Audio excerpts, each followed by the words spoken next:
This is Jarrod Horak for the RunawayHorse.com, and this is my latest Kentucky Derby 2022 points race in my video series. I've covered 15 races in the series so far, and my top choices have 4 wins and 6 runner-up finishes.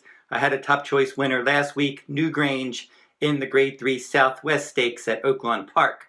Now, if you're interested in checking out my Kentucky Derby and Kentucky Oaks blogs, you can find those at the RunawayHorse.com on my Kentucky Derby 2022 page. And if you're interested in my full cards from Santa Anita Park, you will find those at the RunawayHorse.com on my sales page. Now let's get into the analysis of this video. I'm going to be doing the 8th race at Aqueduct in this video for Saturday, February 5th. The Grade 3 Withers Stakes, 3-year-olds, a mile and an eighth on the main track with a scheduled post time, 4:25 p.m. Eastern Time. 5 of the 11 horses in this race come out of the same race. That is the Jerome Stakes at Aqueduct. That was on January 1st, and that was a 1-mile Kentucky Derby points race. And in that race, Courvoisier won it, but the race was not fast. It was run over a wet track, and I'm going to look to try to beat the horses that ran in the Jerome Stakes and look for some other contenders. Now let's go through this field and look at some of the horses that I consider my top contenders in this race.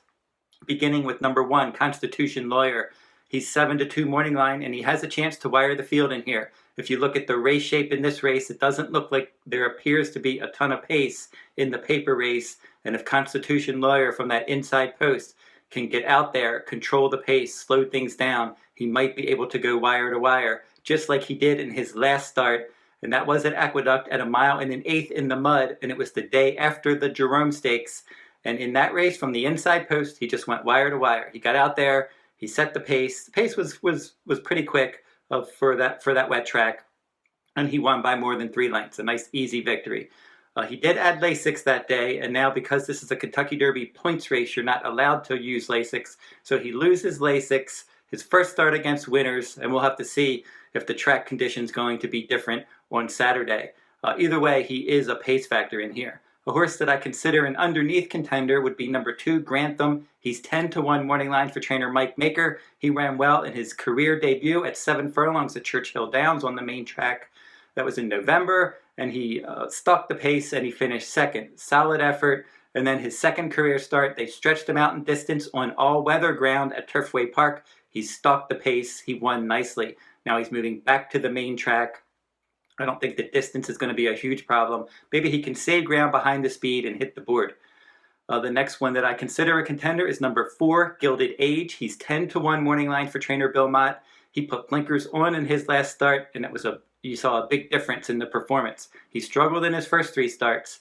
Blinkers really helped him focus last time, and he rallied from off the pace to win by a bit less than 3 lengths. That was at 1 mile and a 16th at Churchill Downs in November. They paid $600,000 for this one.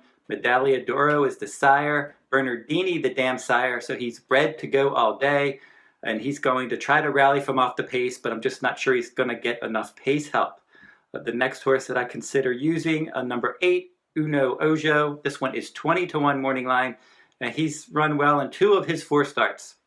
He broke his maiden second time out at Delta Downs at 6.5 furlongs, and then he struggled in the Jean Lafitte Stakes. He ended up finishing 4th, beaten 5 lengths. It wasn't an awful effort. He had a good trip, though, and he just wasn't able to break through. Then he moved to the Tony Dutrow barn at Aqueduct at 7 furlongs in a New York Stallion Stakes race from post 11 and then 11 horse field. He rallied to finish from 7th place. He rallied to finish 2nd by a neck. Good effort there. He's stretching out in distance. He's bred to run a route of ground, and maybe he can surprise these and hit the board.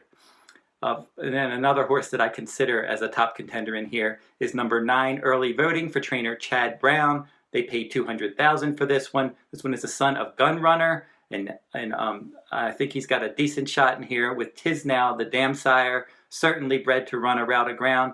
He's run 1 time so far, and in his lone start, that was in December 18th to be exact, at Aqueduct. A 1-mile race on a fast track. He dueled on the lead. He had the outside post. So he was battling on the pace, and he was sitting there just prompting the pace. He took over in the stretch, and then he was able to win nicely. He actually opened up by a little less than 3 lengths, and then he was able to coast across the line, 1.5 lengths in front. The runner-up did give him a run, but really wasn't ever really going to threaten the Chad Brown trainee. It was a very professional effort in his career debut. I like the fact that he has this outer post and he has speed. So I'm expecting, as I said, Constitutionlawyer from that inside post to go to the front. If anybody else wants to go out there, early voting is probably going to sit a similar trip that he did in his debut. In that debut from post 7 in a 7-horse field, he prompted the pace, he took over, he won. I think he can do the same thing in here. Prompt the pace, take over, hold off the late runners. So early voting is going to be my top choice in the Withers Stakes, and my second choice is Constitutionlawyer. And as I said, other horses to consider underneath if you're playing trifectas and superfectas. Number 2, Grantham.